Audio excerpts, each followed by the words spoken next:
अच्छी और सच्ची खबरों में हम सबसे पहले बात आर्टिकल 370 की करेंगे, जिस पर आज देश की सबसे बड़ी अदालत ने अपना फैसला सुनाया। सुप्रीम कोर्ट की 5 जजों की संविधान पीठ ने अपने इस फैसले में जम्मू कश्मीर से आर्टिकल 370 को निरस्त किए जाने की प्रक्रिया को सही ठहराया है।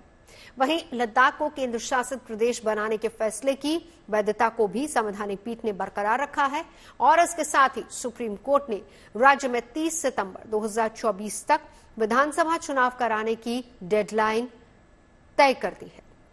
कोर्ट के इस फैसले को प्रधानमंत्री नरेंद्र मोदी ने ऐतिहासिक बताया।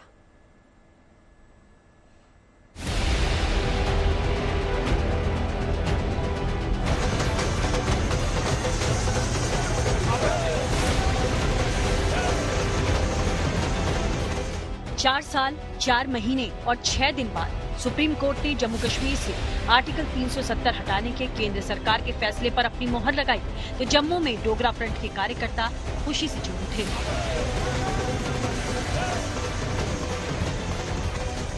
ये लोग हाथों में तिरंगा और पोस्टर लिए सड़कों पर उतरे और ढोल की थाप पर जमकर नाचे, एक दूसरे का मुंह भी मीठा कराया।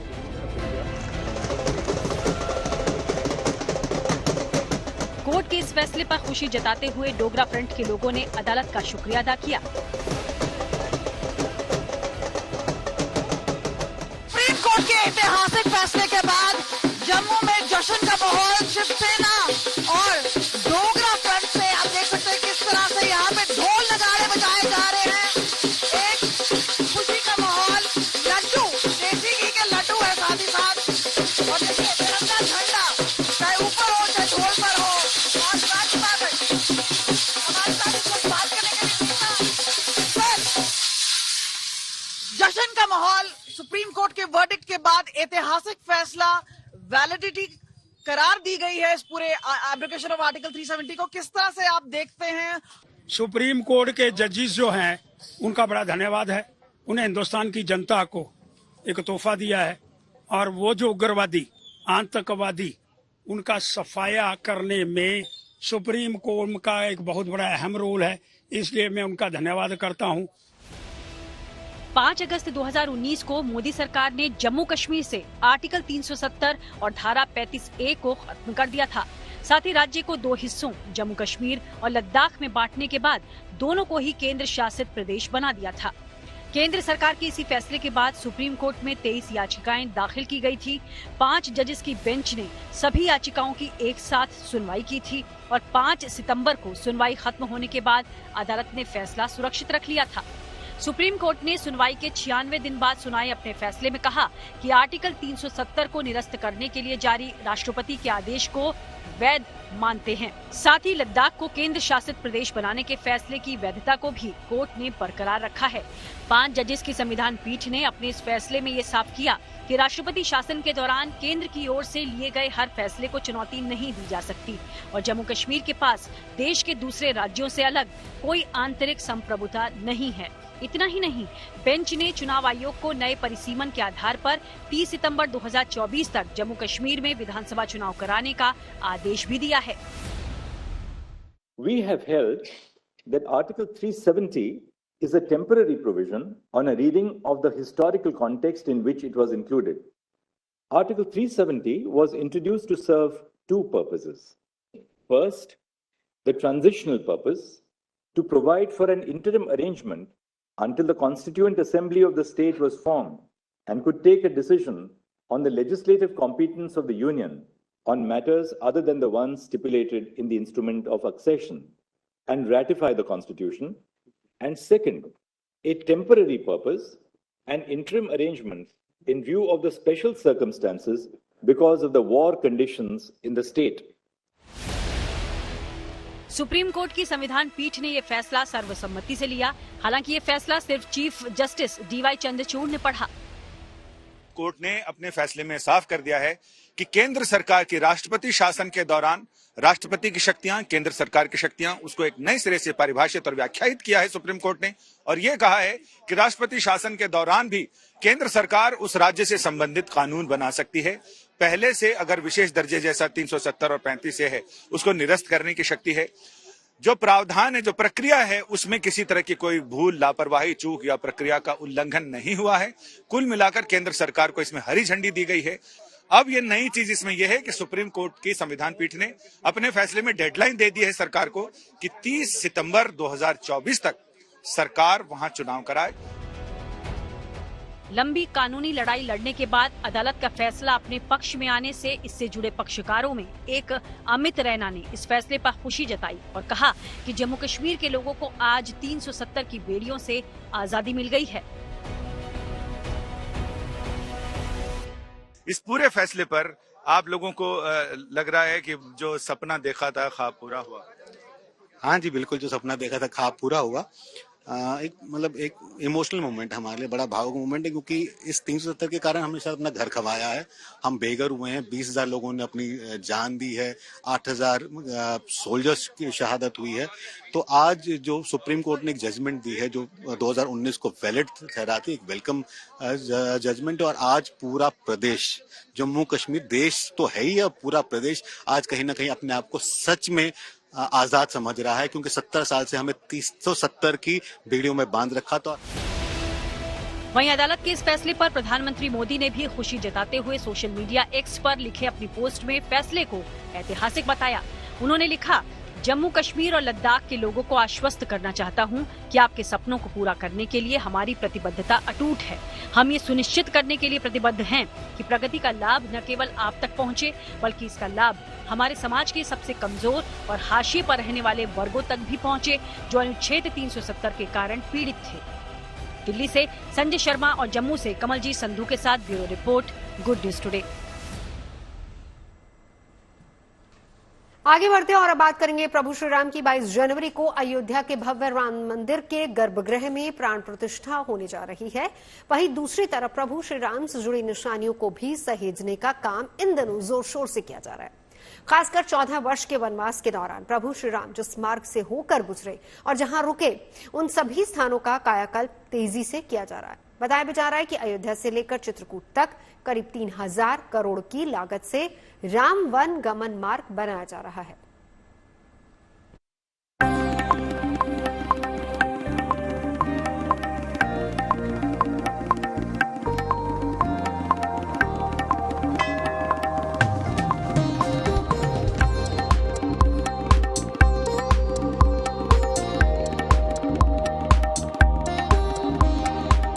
एक तरफ प्रभु श्री राम की नगरी अयोध्या सज संवर रही है, तो वहीं दूसरी तरफ मर्यादा पुरुषोत्तम राम से जुड़ी जगहों का कायाकल्प भी तेजी से जारी है। ये तस्वीरें प्रयागराज के पास श्रृंगवेरपुर धाम की हैं। मान्यता है कि वनवास के दौरान प्रभु श्री राम, माता सीता और लक्ष्मण यहीं रुके थे, इसलिए यहाँ पर राम भक्त दर्शन और पूजन के लिए आते रहते हैं। ऐसे में इन राम भक्तों को कोई परेशानी न हो, इसके लिए राम वन गमन मार्ग तेजी से बनाया जा रहा है। इस मार्ग को अयोध्या से चित्रकूट तक करीब 3000 करोड़ रुपए की लागत से तैयार करवाया जा रहा है। यानी 14 साल के वनवास के दौरान भगवान राम जिन मार्गों से गुजरे और जिन जगहों पर रुके, उन्हें सीधे अयोध्या से जोड़ा जा रहा है। भगवान राम में आस्था रखने वालों के लिए एक अच्छी खबर है, क्योंकि केंद्र और प्रदेश सरकार अब उन मार्गों को एक मार्ग में तब्दील कर रही है जिस मार्गों से भगवान राम वनवास के समय गए थे, ठहरे थे। तो अब उन रास्तों को एक रास्ते पे ला रही है और उसका नाम दे रही है राम वृक्ष गमन मार्ग। ये मार्ग वो होगा जो अयोध्या से होते हुए प्रयागराज, श्रृंगवेरपुर, फिर चित्रकूट जाएगा। ऐसे में राम भक्त एक ही मार्ग से भगवान राम के रुकने वाली जगहों का दर्शन कर सकेंगे। इस मार्ग को पूरा करने के लिए तेजी से काम चल रहा है, जिसके तहत गंगा नदी पर 2 पुल भी बनाए जा रहे हैं। इनमें एक पुल श्रृंगवेरपुर में बन रहा है, जिसकी लागत तकरीबन 1200 करोड़ रुपए बताई जा रही है। यही नहीं, ये राम वन गमन मार्ग जहां से गुजरेगा, उस रास्ते के दोनों तरफ हरियाली का खास ख्याल रखा जाएगा। बताया जा रहा है कि हरियाली के लिए 45,000 पौधे लगाए जाएंगे, जिनमें बरगद, अशोक, नीम, पीपल और जामुन जैसे पेड़ शामिल होंगे। इसके अलावा श्रृंगवेरपुर जैसी जगहों पर भगवान राम और उनसे जुड़े लोगों की बड़ी बड़ी प्रतिमाएं भी लगाई जा रही हैं। पर्यटन विभाग के माध्यम से बड़े काम हो रहे हैं। एक बहुत ही बड़ा पार्क बन रहा है भगवान राम और निषाद राज जी के मिलन का, ऐतिहासिक है वो, करोड़ों की लागत से 6 लेन का ब्रिज बन रहा है और राम वन गमन मार्ग का वो एक माध्यम बनेगा। उसी के माध्यम से जो हमारे पर्यटक भगवान राम जी के दर्शन करने अयोध्या जी आएंगे, फिर इसी रास्ते से होकर चित्रकूट और जहाँ जहाँ भगवान राम जी के चरण पड़े थे वो एक पूरा सर्किट बनाया जा रहा है। श्री राम से जुड़े धामों के कायाकल्प को देखकर स्थानीय लोग बेहद खुश हैं। खासकर साधु संत सरकार की इस पहल की तारीफ कर रहे हैं। तभी कहा हमारे रामचरितमानस में कि यही सरयावती अति कठिनाई और राम कृपा बिनी आई न जाई, और बिन सतसंग विवेक न होई, और राम कृपा बिन सुलभ न सोई। ये हमारे मर्यादा प्रणाम का सैन्य स्थल है, तपोस्थली है। जो यहाँ पर आता है प्रभु तो स्वयं प्रभु हमारे उसके आत्मा में बैठ करके यहाँ लाते हैं। तो ये निवेदन करेंगे कि कभी भी अगर प्रभु की दया हो जाए तो हमारे जोगी या मोदी का भी आगमन हो जाए तो हमारा सबका कल्याण हो जाए। इस राम वन गमन मार्ग के बन जाने से अयोध्या से चित्रकूट का सफर आरामदायक हो जाएगा और वक्त भी कम लगेगा।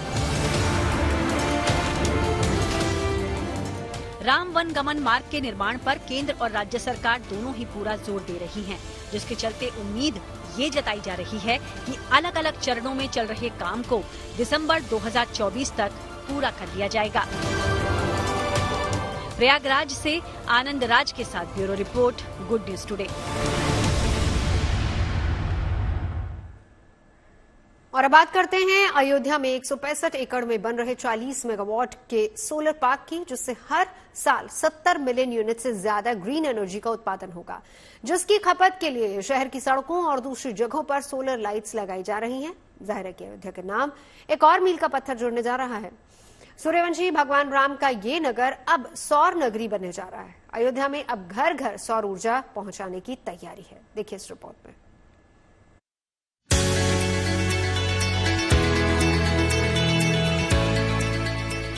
अयोध्या में राम मंदिर के निर्माण और नए मंदिर में रामलला की प्राण प्रतिष्ठा की प्रतीक्षा पूरी होने जा रही है।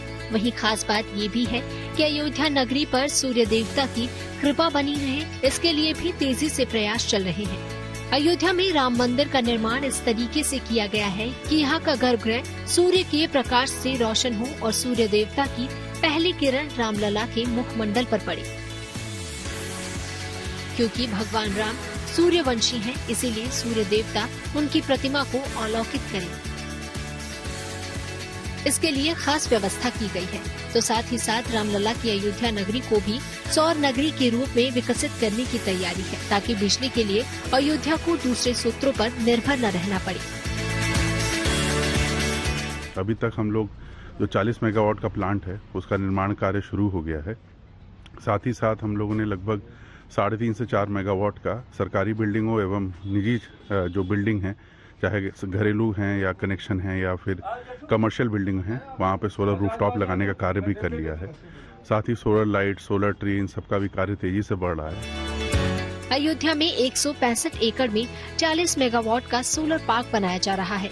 इससे सालाना 70 मिलियन यूनिट से ज्यादा हरित ऊर्जा का उत्पाद होगा। शहर में सड़कों और दूसरी जगहों पर सोलर लाइट्स लगाई जा रही हैं, तो हर घर सोलर योजना को लागू करने के लिए कदम उठाए जा रहे हैं।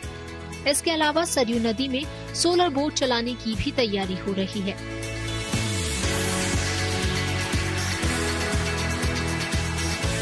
दिसंबर के अंत तक जो है हमारा सोलर बोट सरयू नदी पे वो भी चालू होने की उम्मीद है पूरी, तो वो भी कार्य हो रहा है। जेटी का भी शायद पटना से जेटी आ रही है जो कि पर्यटन विभाग मंगा रहा है, वो जेटी भी शायद हमें लगता है 4-5 दिनों में वो जेटी यहाँ पे आ जाएगी। तो सभी कार्य गति पे हैं और तेजी से उनको पूर्ण करने की कार्रवाई की जा रही है। यूपी सरकार अयोध्या को मॉडर्न सोलर सिटी बनाना चाहती है, लिहाजा पूरे इलाके में सोलर ऊर्जा के इस्तेमाल को बढ़ावा दिया जा रहा है।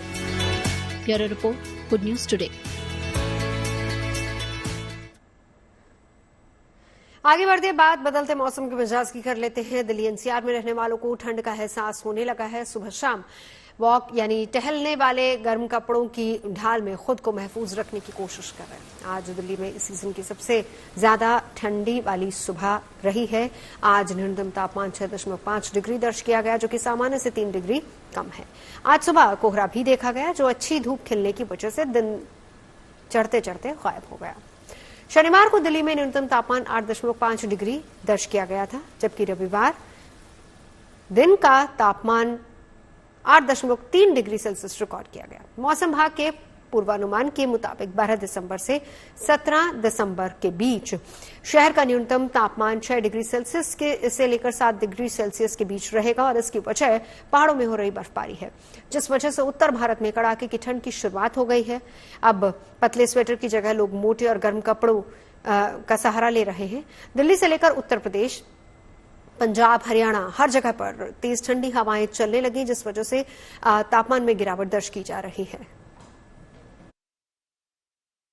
उत्तर भारत में मौसम ने मिजाज बदला है। आने वाले दिनों में कैसा रहेगा मौसम का हाल जानेंगे सीनियर साइंटिस्ट सोमा मैम से। मैम, क्या राजधानी दिल्ली में आने वाले दिनों में और तापमान में गिरावट होगी और पहाड़ी राज्यों का इसमें क्या? देखिए, अभी दिल्ली का जैसे मिनिमम टेम्परेचर 6.5 पे पहुंच गया है, तो ये है क्योंकि अभी क्लियर स्काइज हैं, कोई खास वेस्टर्न डिस्टर्बेंस नहीं है। एक लो लेवल्स में एक एंटी साइक्लोनिक फ्लो है पूरा नॉर्थ इंडिया के ऊपर, जिसके कारण से पूरा नॉर्थ इंडिया में ही आपका टेम्परेचर्स काफी गिर चुके हैं।